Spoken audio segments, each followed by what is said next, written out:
Hey y'all, it's Ali at Little Hill Homestead. Okay, it's February. I know that it is February, but it's a beautiful day outside today. And so I had a couple of things that I should have done in the fall that I didn't want to because it was cold.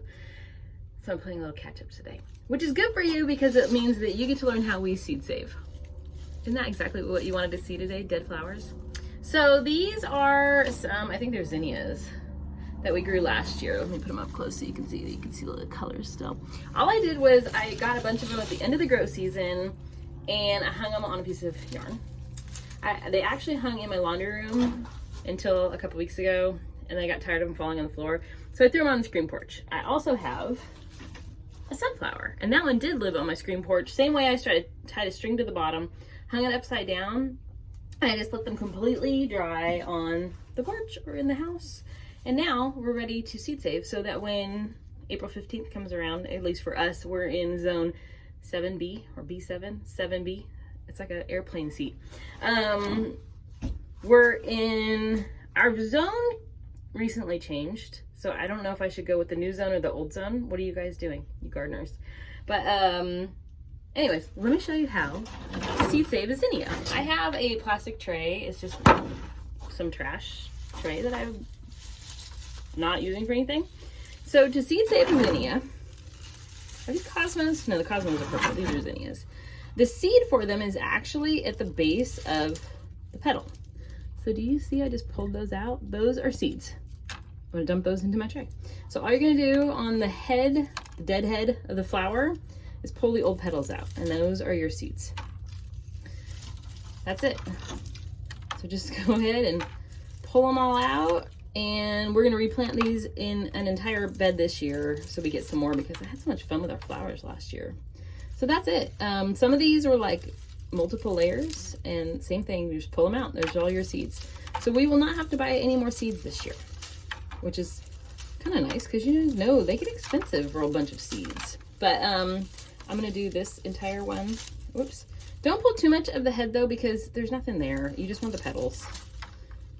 Isn't that cool? Like, you don't have to go buy seeds. We do this, well, these are flowers, but we do a lot of seed saving because you can do it with lots of stuff. You can do it with cucumbers, tomatoes, peppers. So my husband, our green bell peppers, our mini bell peppers that we grow in our garden every year, we actually got back from the grocery store.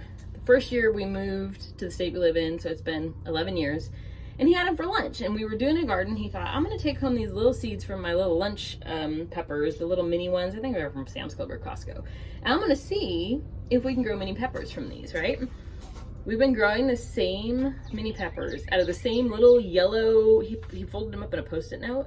We've been growing those now for 11 years. This is the first year that we planted the last of them. So how cool is that? But anyways, so a sunflower, I'm gonna get a different tray to do this on. Just gonna grab an old plate that I have. Yay. Let me move this out of the way. So sunflowers, you guys all know the middle black part of a sunflower. So we feed a lot of birds because we have a lot of birds and it brings me a lot of joy. We watch the birds when we're eating lunch. We watch the birds when we're sitting on the screen porch in the summertime. We get some really cool varieties here, and sometimes we will take our ridiculously expensive binoculars and we will go to like the local lakes and watch for them and stuff like that. So we're those people. But have you heard the statistic that says, scientific study, that's what it was. They say that you should stand at your window or sit outside for 15 minutes and count how many birds you see in 15 minutes. And it's supposed to be like a super high stress reliever. So if you're having a super stressful day, I make my husband do this some days when he wants to like scream at work. I just tell him, go count the birds. And so he'll do it sometimes, but he probably also is like, shut up, lady. But no, he would never tell me that, but in his head, he might be thinking it. Aren't we all though sometimes? You know, we've been married for 27 years.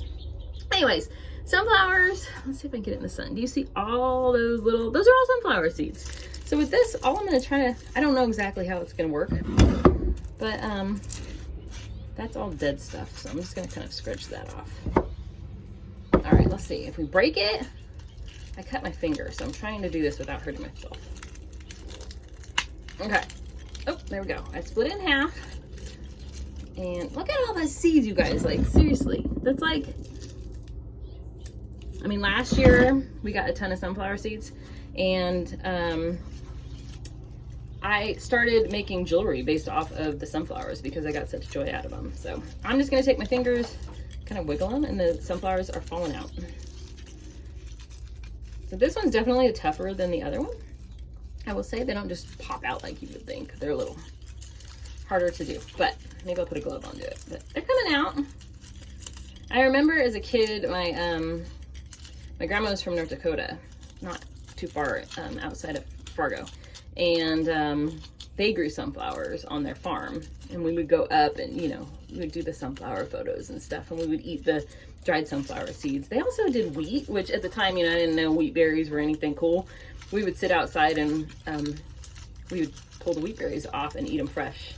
But that was, you know, a million years ago, and she's passed away since, and different people, I haven't been to the farm since like the 90s, but it's one of those places that just is special. But anyways, that's how you do sunflower seeds.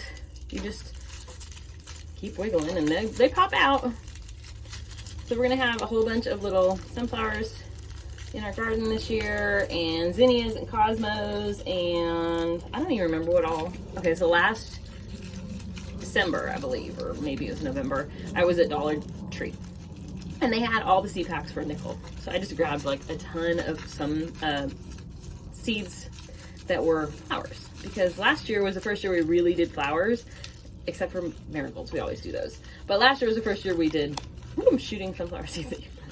Last year was the first year, and man, we had such beautiful flowers the entire year. Like, it was awesome. But anyways, so this half is done now. This one still has all the seeds, and there's all our seeds saved. Can you see them all? Look at that. So cool, right? Now I will show you. I don't have one because we actually skipped growing them last year, but loofahs. We typically grow loofahs. They're like the best for bringing in pollinators to the garden. The bees go berserk over them. They climb any surface they can get a hold of, and you get these loofahs that are just massive.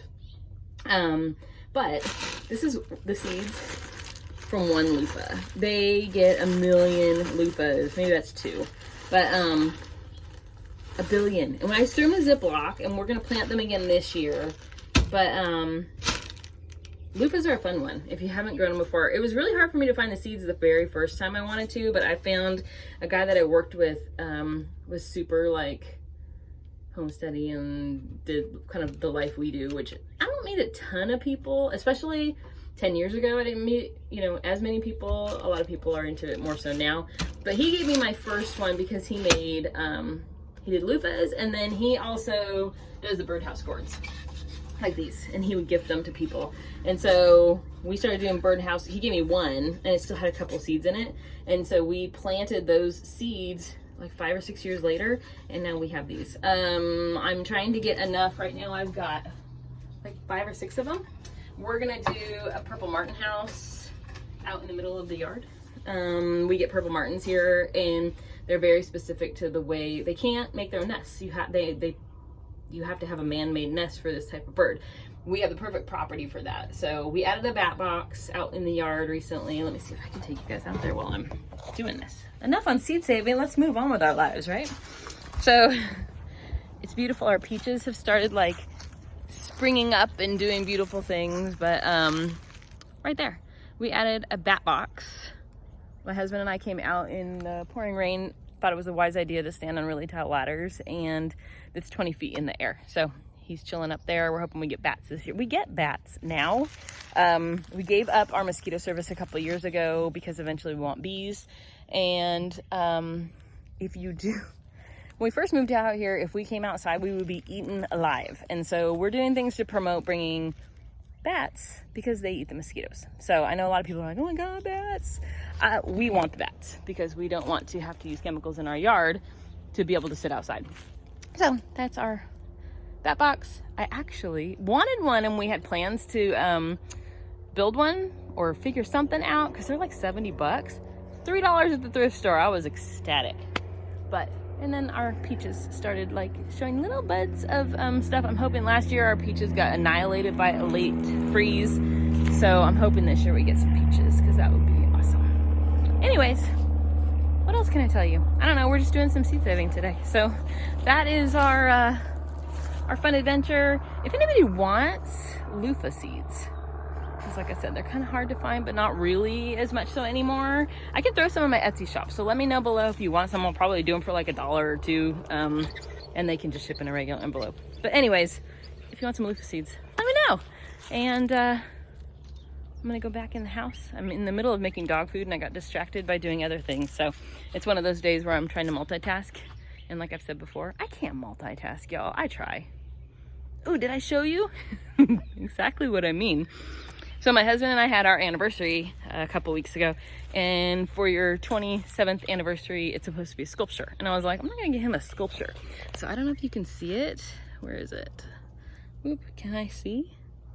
Where is it, y'all? Okay, hold on, it's here somewhere. Right here, am I pointing at it? It's between the blue and, yeah, you can't see it, right here. It's a kinetic sculpture. So it's a garden art piece. And when it's windy, it looks like a kaleidoscope. It's pretty rad. But anyways, that was our fun little anniversary gift. We kind of picked something out together, and that's what I got him this year. And he was like, what in the world? But we dig it. But that's that. Anyways, enjoy this beautiful day. Go do something in your garden if you can. Get ready for spring because it's almost here. Have a good day, guys.